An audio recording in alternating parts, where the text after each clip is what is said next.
Hello student, গতকাল second unit test পরীক্ষা বাংলা বিষয়ের সম্পূর্ণ হলো।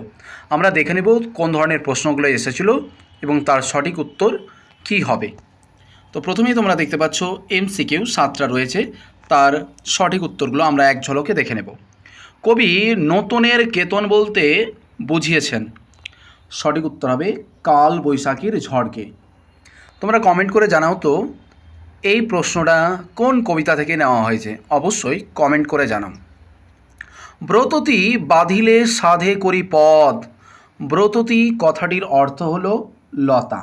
লাইনটা নেওয়া হয়েছে অভিষেক কবিতা থেকে। অভিষেক কবিতাটি মেঘনাদ বধ কাব্যের যে স্বর্গ থেকে নেওয়া হয়েছে, প্রথম স্বর্গ থেকে। তোমরা কমেন্ট করে জানাও তো মেঘনাদ বধ কাব্যে মোট কয়টি স্বর্গ রয়েছে, অবশ্যই কমেন্ট করে জানাও। যারা হরিদাকে চিনতে পারে তারা হরিদাকে বকশিস দেয় 1 আনা 2 আনা বহুরূপী গল্প থেকে নেওয়া হয়েছে। শরৎচন্দ্রের পথের দাবি উপন্যাসটি একটি রূপক ও সাংকেতিক উপন্যাস। এরকমই প্রশ্নপত্রের উত্তর এবং সাজেশন পেতে আমাদের এই চ্যানেলটাকে অবশ্যই সাবস্ক্রাইব করবে। নিচের কোনটি দ্বন্দ্ব সমাসের দৃষ্টান্ত? দ্বন্দ্ব সমাস দম্পতি। যে সমাসে সাধারণত ব্যাস বাক্য হয় না তাকে বলে নিত্য সমাস। খুব ইম্পর্টেন্ট। এবারে এসএকিউ প্রশ্নের উত্তর। এসএকিউ প্রশ্নের উত্তর যাওয়ার পূর্বে তোমাদেরকে জানাই, যারা ক্লাস 10-এ রয়েছ অবশ্যই চ্যানেলটাকে সাবস্ক্রাইব করবে। যারা সাজেশান পেয়ে উপকার পাবে অবশ্যই একটা লাইক দিয়ে উৎসাহিত করবে। আর চ্যানেলে নতুন হলে সাবস্ক্রাইব করতে একদম ভুলো না। আক্ষেপ করেন হরিদা। হরিদার আক্ষেপের কারণ কি? বহুরূপী গল্পে জগদীশবাবুর বাড়িতে এক সন্ন্যাসী এসেছিলেন।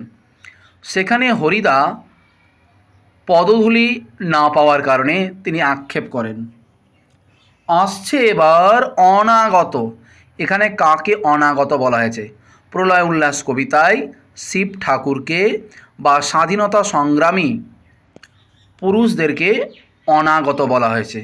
নির্দিষ্ট করে বলতে গেলে উত্তর হবে প্রলয় উল্লাস কবিতায় শিব ঠাকুরকে, শিব ঠাকুরের আসার কথা বলা হয়েছে। এসএকিউ 3 নম্বর প্রশ্ন। পক্ষীন্দ্র যথানাদে মেঘ মাঝে ভৈরবে। পক্ষীন্দ্রকে? অভিষেক কবিতায় পক্ষীন্দ্র হলেন শ্রেষ্ঠ পক্ষী, অর্থাৎ এখানে নির্দিষ্ট করে গরুড পাখিকে বোঝানো হয়েছে। তোমার বাপু একটা ভুল হয়েছে। ভুলটা কী ছিল? পথের দাবি গল্পে গিরিশ মহাপাত্র অপূর্বকে পুলিশ ভাবে। এটাই কিন্তু গিরিশ মহাপাত্রের ভুল হয়েছে, যা অপূর্ব উক্তিটি করেছে। এবারে দেখো, ব্যাস বাক্যসহ সমাস নির্ণয় করো। কুম্ভকর্ণ। তো এখানকার উত্তর হবে কুম্ভকর্ণর ব্যাস বাক্য করতে গেলে উত্তর হবে কুম্ভের মতো কর্ণ। কুম্ভের মতো কর্ণ, এটা হচ্ছে উপমিত কর্মধারয় সমাস। তারপরে দেখো, উপমিত এবং উপমান কর্মধারয় সমাসের একটি পার্থক্য লেখো। ঘরের ন্যায় শ্যাম ঘনসমা ব্যাস বাক্যটি সাধারণ অর্থ খুঁজতে বলেছে, আর উপপদ তৎপুরুষের সমাসের উদাহরণ দিতে বলেছে। এবারে 3 মার্কের প্রশ্ন। জিজ্ঞাসিলা মহাবাহু বিস্ময় মানিয়া। মহাবাহুকে? মহাবাহু হলেন ইন্দ্রজিৎ। লাইনটা নেওয়া হচ্ছে অভিষেক কবিতায়। তাকে কি জিজ্ঞাসা করেছিলেন? মানিয়া কথাটির অর্থ কী? তাকে কি জিজ্ঞাসা করেছিলেন?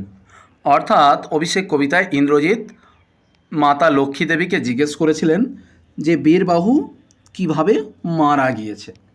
মানিয়া কথাটির অর্থ কী? মানিয়া শব্দের অর্থ হচ্ছে অবাক হয়ে, জেনেও স্বইচ্ছায় জিজ্ঞেস করা। তারপরে দেখো, অপূর্ব মুগ্ধ হইয়া সেই দিকে চাইয়াছিলেন অপূর্বকে। পথের দাবি গল্পে প্রধান চরিত্র হলো অপূর্ব, যিনি অফিসের অ্যাসিস্ট্যান্ট ক্লার্ক পদের, অ্যাকাউন্টেন্ট। ওরে ওই হাসছে ভয়ঙ্কর। ভয়ঙ্কর বলতে কবি কাকে বুঝিয়েছেন? শিব ঠাকুরকে বুঝিয়েছেন। এবারে 5 মার্কে দেখো, অপূর্ব সাহসে কহিল আপাতত ভামো যাচ্ছি। অপূর্বকে উত্তরীলা বীর দর্পে অসুরারি রিপুকে অভিষেক কবিতায়, এটা পথের দাবি কবিতা থেকে।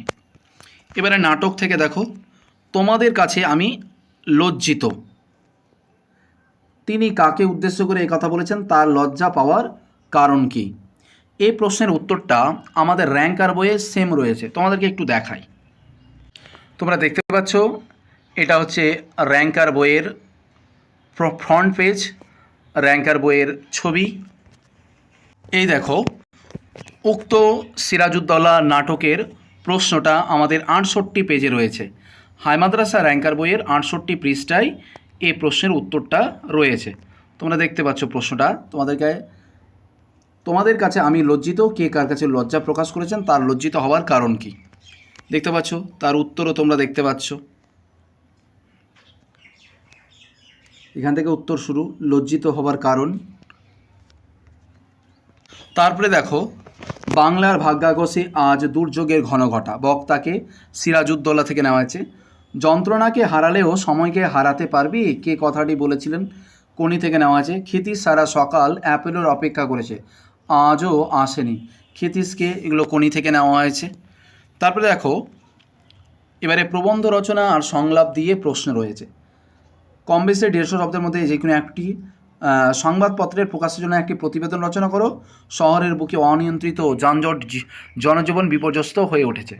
এই প্রতিবেদন রচনাটা একটু আড়ষ্ট কিন্তু দিয়েছে, এগুলো ফাইনালে আসেন অ্যাকচুয়ালি। তারপরে দেখো, সংলাপ দেওয়া হয়েছে। প্রতিনিয়ত আকাশে ছোঁয়া হয়ে উঠছে জিনিসপত্রের দাম। এই মূল্য বৃদ্ধি নিয়ে জনগণের দুর্ভোগ বিষয়ে প্রতিবেদন লেখো। এটা কিন্তু যথাযথ রয়েছে। ইতিমধ্যে শেষ হলো সেকেন্ড সামেটিভ 2026 বাংলা বিষয়ের সেকেন্ড ইউনিট টেস্ট পরীক্ষার প্রশ্নপত্রের তার 100% সঠিক উত্তর। যারা র্যাঙ্কার বইটা নিতে চাইছো, অবশ্যই ভিডিওর ডেসক্রিপশানে একটা হোয়াটসঅ্যাপ নম্বর রয়েছে, সেখানে তোমরা মেসেজ করবে বেঙ্গলি লিখে। তাহলেই তোমরা হোম ডেলিভারির মাধ্যমে বাড়িতে বসে অনায়াসে বইটি কিন্তু পেয়ে যাবে। যারা বইটা নিতে চাইছো, অবশ্যই ভিডিও ডেসক্রিপশান বক্সে যে হোয়াটসঅ্যাপ নম্বর রয়েছে, এই হোয়াটসঅ্যাপ নম্বরে তোমরা মেসেজ করো বেঙ্গলি, তাহলেই হোম ডেলিভারির মাধ্যমে অনলাইনে বইটা বাড়িতে বসে হাতেই তোমরা কিন্তু পেয়ে যাবে। দেখা হচ্ছে পরবর্তী ক্লাসে।